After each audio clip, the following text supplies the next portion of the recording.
Salut tout le monde, j'espère que vous allez bien et que vous êtes prêts pour quelques histoires franchement déroutantes que j'ai trouvées sur Tinder. La première histoire est assez triste. Une jeune femme rencontre un jeune homme qui n'était malheureusement pas dans le meilleur état pour faire des rencontres.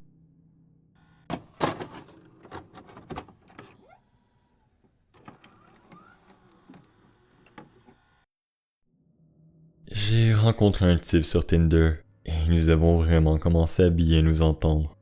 Nous avons discuté pendant quelques semaines et nous avons même découvert que nous avions quelques amis en commun. Un soir, j'étais assez alcoolisé, disons.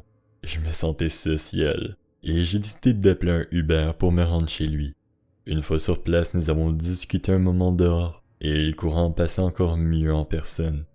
Je lui ai parlé de mes problèmes de santé, et il m'a parlé de sa sœur aînée qui était décédée d'une maladie similaire à la mienne. J'étais curieux à propos de sa sœur, mais je ne voulais pas trop en demander, surtout pour le premier soir. Nous sommes entrés dans sa maison et ça sentait comme si 1000 rats morts pourrissaient sous le plancher. J'étais encore assez défoncé, alors j'ai essayé de lui pardonner. Parce que des fois les animaux meurent sous une maison ou dans les murs, et il n'y a pas grand chose que vous puissiez vraiment faire à ce sujet-là. Je commence à regarder autour de moi, et j'ai remarqué que toute la maison était en gros bordel. Mais avant que je puisse vraiment m'attarder, il m'a amené dans sa chambre, qui semblait normale. Un peu féminine sur les bords, mais c'est cool. Et c'est là que je commence à l'embrasser, et ce qui devait arriver arriva. J'ai fini par m'endormir et je me suis réveillé vers 10 heures du matin, agressé par la puanteur de mort. J'ai ouvert les yeux, me sentant pour le coup très sobre, et j'ai commencé à regarder autour de la pièce. J'ai remarqué que seulement des vêtements de fille étaient accrochés dans son placard. Puis j'ai vu un classeur noir sur sa table de nuit. Quand il s'est finalement réveillé, j'ai décidé de lui demander en plaisantant « Qu'y a-t-il dans ce classeur ?» Il s'était avéré que c'était chaque épisode de Golden Girl. Il m'a dit avoir lu au travail, et que c'était la seule émission qu'il regarderait jamais. Bon, d'accord, chacun ses plaisirs. Je lui ai demandé ce qu'il faisait comme travail, ce que j'aurais certainement dû savoir à ce stade. Il a simplement évité ma question. Je me suis assise et j'ai regardé l'oreiller sur lequel j'avais dormi confortablement. Il n'y avait pas de thé d'oreiller, et ce dernier semblait recouvert de ce qui s'apparentait à du sang séché. J'ai commencé à rassembler les morceaux désagréables. J'ai demandé aussi délicatement que possible. Hey, est-ce que c'était la chambre de ta sœur par hasard? J'ai remarqué les vêtements dans le placard. Il me dit que oui, et c'était son lit. Il n'avait rien changé, rien lavé. Il se sentait juste mieux d'être dans son lit. Il m'a même dit que c'est là qu'il l'a tenue dans ses bras quand elle est morte. Je lui rappelais sa sœur. Il m'a dit comment il m'aimait énormément. Et puis il a essayé de m'embrasser, comme s'il ne venait pas de me dire la chose la plus troublante possible. Je me sentais immensément désolé pour lui, mais je devais sortir de là. J'ai trouvé une excuse bidon et je suis parti. J'ai décidé de ne pas entièrement le ghoster, parce que... Eh bien, je me sentais mal pour lui. Il avait clairement des séquelles de la mort de sa sœur. Nous sommes restés en contact pendant quelques semaines, jusqu'à ce que j'aille sur mon application trouver mes amis et que je remarque qu'il avait clairement pris mon téléphone pendant que je dormais cette nuit-là. Il avait partagé ma position avec son propre téléphone. Je l'ai appelé, je l'ai engueulé. Ce n'était pas mon premier rodéo avec un type de stalker, et cette fois-ci je ne me ferais pas avoir. Il m'a dit qu'il ne pouvait pas croire que je pensais qu'il ferait ça. Il m'a même dit que j'étais une personne vraiment terrible de le larguer comme ça. Surtout parce que son chat était mort récemment. Je l'ai bloqué direct. Après qu'il m'ait dit cela à propos de son chat, combiné avec sa tendance à s'accrocher aux choses, cela m'a vraiment fait me demander quelle était cette odeur. Espérons que je me trompe. Et j'espère sincèrement qu'il recevra de l'aide. Mec bizarre sur Tinder, ne nous rencontrons plus. Tellement triste comme rencontre. Autant que je comprends le besoin de remplir le vide émotif que cet homme pouvait ressentir. Mais disons juste que la méthode utilisée était loin d'être optimale. La prochaine histoire parle d'une jeune fille qui, durant son quart de travail, fait une rencontre plus que bizarre avec quelqu'un avec qui elle tergiversait sur Tinder.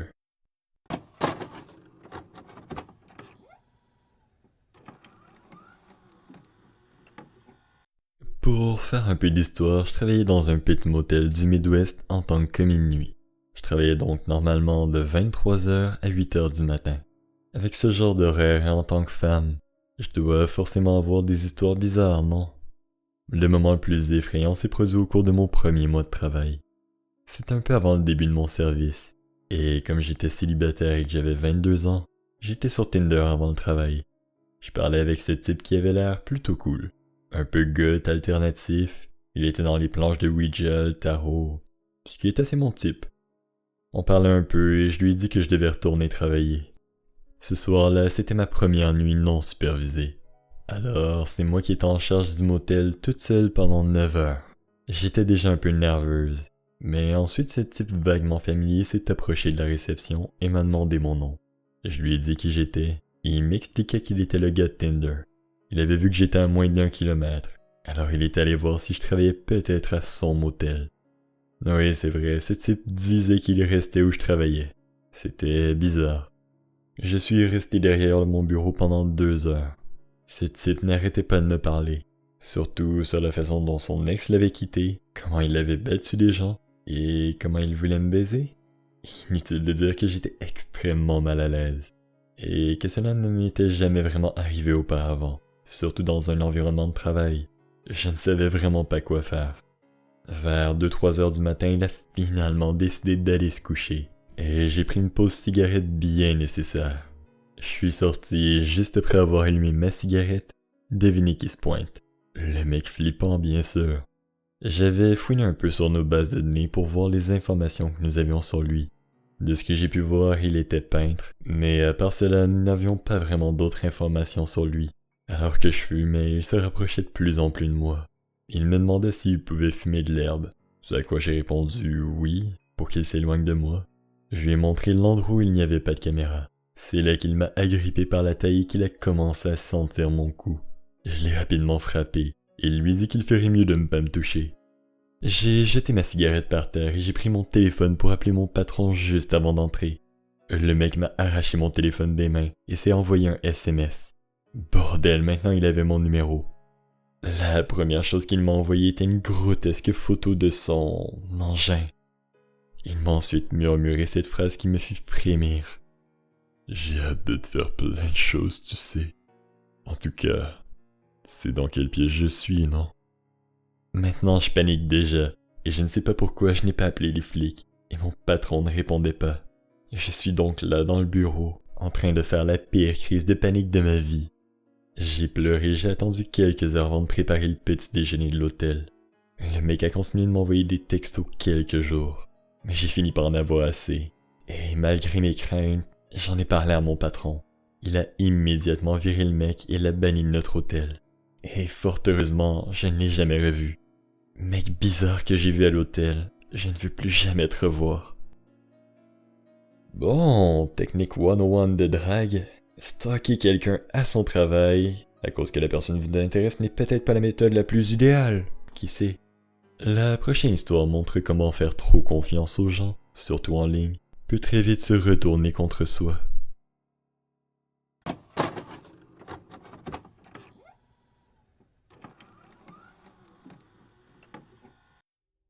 Le mois dernier, j'ai déménagé dans un autre pays où je ne connaissais presque personne. À cause de cela, j'avais passé beaucoup de temps seul, et je commence à m'ennuyer. Bien que je n'aimais pas, et n'aime toujours pas, le concept de Tinder, j'ai décidé de créer un compte pour rencontrer des gens, et j'ai passé des heures à balayer à gauche et à droite, et à avoir de brèves conversations. Cependant, la plupart d'entre elles étaient des hommes qui, pour la plupart du temps, voulaient me voir le jour même, ce qui m'effrayait un peu. Notre histoire commence lorsque j'ai trouvé une fille de 30 ans, qui n'a pas attendu bien trop longtemps pour m'envoyer un salut, ou me demander mon numéro de téléphone.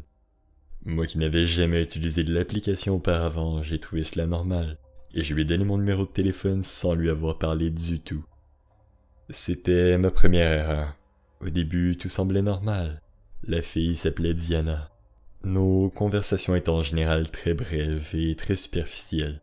Elle semblait très intéressée à me parler, car à plusieurs reprises, elle m'envoyait un double message lorsque je ne répondais pas rapidement. Et je ne vais pas mentir, j'ai trouvé cela curieux. Cependant, je n'ai pas fait vraiment attention. Le deuxième jour, elle m'a demandé de la rencontrer quelque part. Et même si nos conversations avaient été très superficielles jusque-là, j'ai tout de même dit oui et nous avons fixé un lieu et une heure. Mais je dois bien avouer, quelques heures avant notre rencontre, j'ai regretté ce que j'avais fait. J'ai supprimé Tinder et je lui ai envoyé un message d'excuse. C'est là que les choses sont devenues assez bizarres. Elle m'a envoyé un SMS disant c'est bon, mais quelques minutes plus tard, elle m'a envoyé plusieurs messages et les a supprimés en une seconde. On aurait dit qu'elle ne voulait pas que je les voie. Quelques heures plus tard, elle a essayé de m'appeler par vidéo. Je n'ai pas répondu et je lui ai envoyé un message disant que j'étais occupé. Malgré cela, elle m'a rappelé encore et encore. J'ai continué de lui envoyer des messages lui disant que j'étais occupé, mais elle m'a quand même appelé 2 fois à 2 heures du matin. Je me sentais un peu mal à l'aise, mais... Voyons, je suis une femme d'une vingtaine d'années qui vit dans un pays étranger. J'en ai vu d'autres. Mais je ressentais un soulagement que ce soit terminé. Sauf que ce ne l'était pas vraiment. Je me suis réveillé avec un bonjour d'un numéro inconnu. La photo de profil dans WhatsApp était celle d'un vieil homme.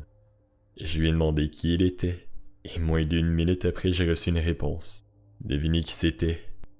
Eh oui, c'était Diana qui avait pris cette fois-ci le numéro de son père. Elle me demandait pourquoi je l'avais bloqué. Même si c'était bizarre, j'ai essayé de sympathiser avec elle, et j'ai répondu en disant la vérité. Une fois de plus, elle m'a dit que tout était bien, et j'ai bloqué le numéro de son père.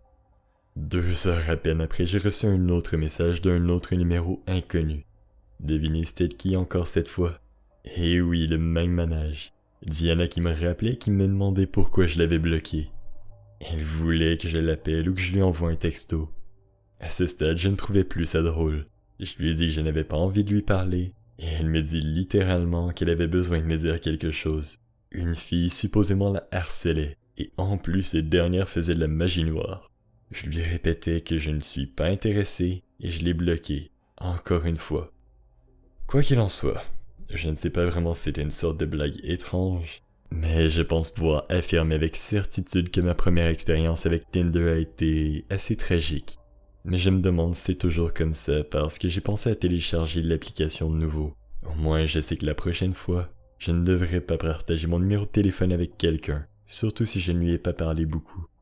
Espérons que tout ira pour le mieux. Et Diana, je ne veux plus jamais te rencontrer. Bon, je vais être franc, mais je pensais que l'histoire allait beaucoup plus mal tourner, surtout quand j'en ai commencé la lecture. Mais bon, outre une stalkeuse un peu intense, rien de bien méchant. Heureusement. La dernière histoire montre comment la personne qui semble idéale en ligne peut rapidement montrer un tout autre visage en personne.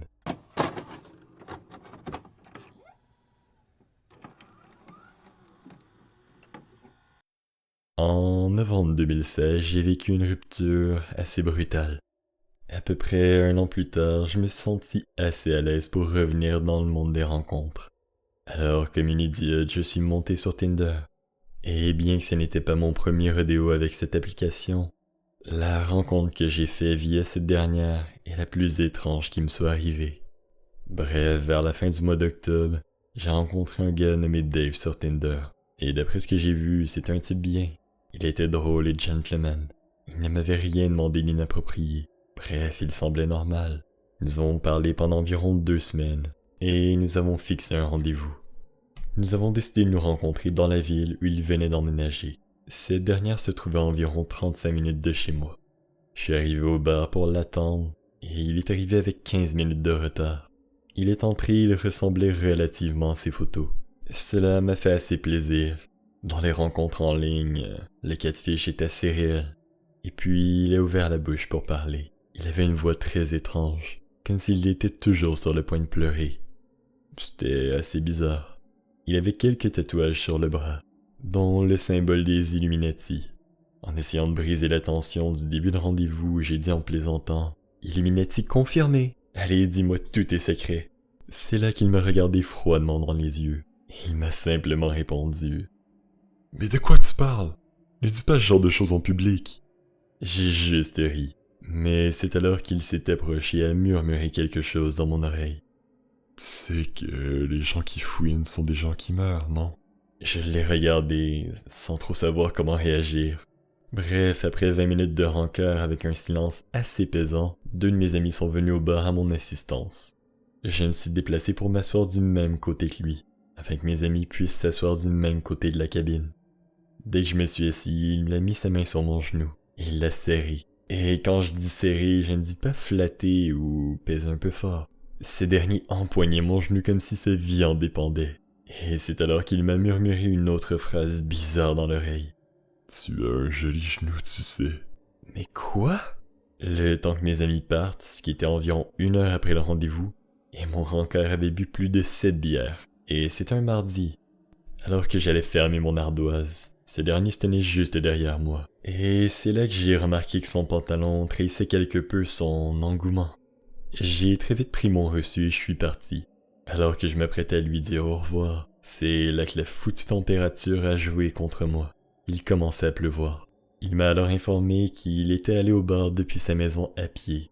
Il m'implorait de le ramener chez lui en voiture. À contre-cœur, j'ai accepté. Et sur le très court trajet jusqu'à sa maison, il m'a informé qu'en fait ce n'était pas vraiment sa maison et qu'il vivait dans le sous-sol de sa sœur. Au moment où je me suis finalement garé devant sa maison, c'est là qu'il a commencé à se pencher pour essayer de m'embrasser. J'ai essayé de tourner ma tête pour lui présenter ma joue, histoire de lui faire comprendre. Mais ce dernier me tournait à la tête physiquement et mit toute sa langue dans ma bouche. Je me suis éloigné de ce type et il a essayé de recommencer. Je me suis finalement éloigné et je l'ai sommé de sortir de ma voiture. Ce dernier clamait qu'il était amoureux de moi et qu'il voulait me présenter à sa sœur et à son mari. Je lui ai dit de sortir de ma voiture sinon j'appellerai la police. Et c'est là que le mec s'est mis à pleurer et il est sorti de ma voiture. Bref, mec bizarre au tatou d'Illuminati, je ne veux jamais te revoir. Bon, c'est sur cette histoire assez bizarre que la petite compilation des rencontres Tinder est terminée. J'espère que ça vous a plu. Soyez sages en cette période de confinement, les gens. Je vous envoie plein d'amour et de force du Québec. Allez, la bise!